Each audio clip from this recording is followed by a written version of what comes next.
बेयो आकाशवाणी गुवाहाटी मावबादालाय गिबि खेबनो बयनिसिमबो सिबिनाय खुलुमनायजों गोजोन बेलासिनि गाहाम हामलायनाय बावहरनानै दिनैनि बर' रादाबखौ फरायदों आं सन्जि बर'आ। गिबि मन्त्रि डक्टर हिमन्त बिश्व शर्मा दैदेननाय आसाम मन्त्रिसभायाव जायगा मोननाय सासेनि मन्त्रि बिथांमोना दिनै समायखिरा लायो। खानापारानि ज्योति विष्णु मुलुगनाङारि गोसोम मन्दिराव साननि 12:45 जानाय हाबाफारियाव हादोरसा बेंगिरि लक्ष्मण प्रसाद आचार्यआ गोदान मन्थ्रिफोरखौ समायखिरा बिलाइ फरायहोयो। गिबिमन्त्रि डक्टर शर्माया मैया फेहेरनाय मन्त्रिसभायाव जायगा मोननाय एनडिएनि सा 12 एमएलएफोरनि मुंखौ थोंजोङै समाजारि बिजोङाव फोसाव। बेनिनो सा 12आ बिजेपि आरो सासे एजेपिनि फेहेरनाय मन्त्रिसभा गणगर्षनि आसामनि राय सरकार, ढेकियाजुलिनि अशोक सिंहाल, टिंखांनि बिमल बरा, तामुलपुरनि बिश्वजित दैमारी, नलबारिनि जयन्त मल्ल बरुवा, लक्षिपुरनि कौशिक राय, कलियाबरनि एमएलए केशव महन्त, पाथेरखान्दिनि क्रिस्टियान पाल, मंगलदैनि नीलिमा देवी, जागिरदनि पियुष हाजरिका, धेमाजिनि डक्टर अनुज बेगौ आरो दिमनि सुशान्त बरग'हाया जायगा मोननो हादों। दिनै मुलुगनां आबहावा सान। मुलुगारि मिथिंगाखौ रैखाथिनि थाखाय आबहावा सोमोन्दै मावफुंनायनि राहा आजावनायनि थाखाय मुलुगनाङै सांग्रांथि सोमजिहोनायनि थांखिजों बे सानखौ फालिनाय जायो। 1973 मायथाइनिफ्राय राष्ट्रसंघनि आबहावानि हाबाफारियाव बाहागो लानानै बोसोरफ्रोमबो 5 जुनाव बे सानखौ फालिबोनाय थाबोदों। बे बारनि साननि गुबै मन्त्रआ जाबाय मिथिंगानिफ्राय थुलुंगा मोननाय, जोंनि बोथोरनि आरो जोंनि इयुननि थाखाय।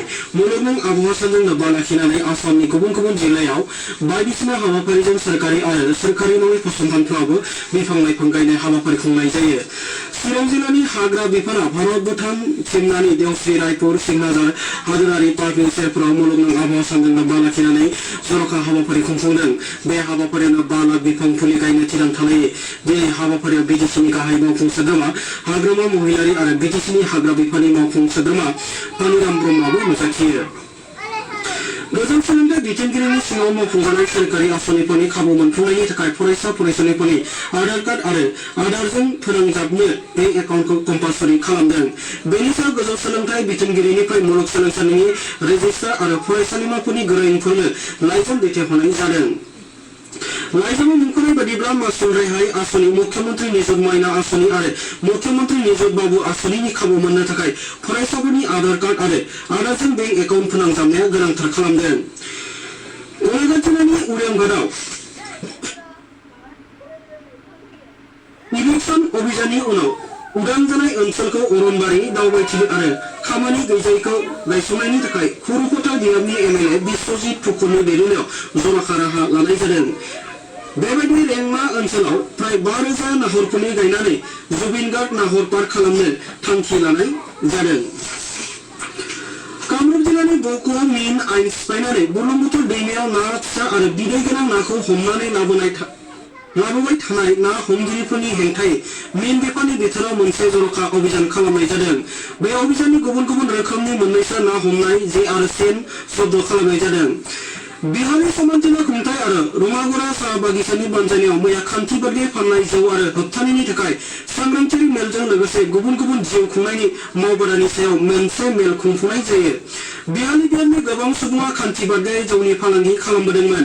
बे फालांगिखौ बन्द खालामनानै बेजों सोमोन्दो थानाय सुबुंफोरनो गुबुन जिउ खुंनायनि राहा लामानि सायाव जर'खायै मिथिं होनाय जायो। हाबाफारियाव बिहारनि समान जिल्लानि कमिशनार सबिता काकुति कौरखौ हमफानानै सानैसो जर'खा सुबुं आरो जायगानि रायजोफ्राबो नुजाथियो।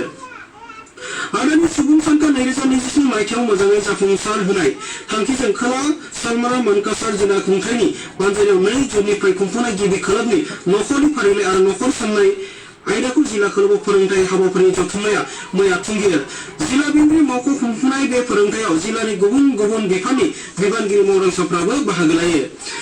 हौवासानि 18 बोसोर बैसोनि एशिया काप हकी टुर्नामेन्टनि सेमिफाइनालाव दिनै भारतनि हेंथायै पाकिस्तानजों मोगा-मोगि जागोन। गेलेनाया जापाननि काकामिगहरा हकी स्टेडियामाव खुंफुंजागोन। फारसेथिं हिनजावसानि 18 बोसोर बैसोनि एशिया कापनि सेमिफाइनालाव दिनै भारतआ स्पेननि हेंथायै बाहागो लागोन।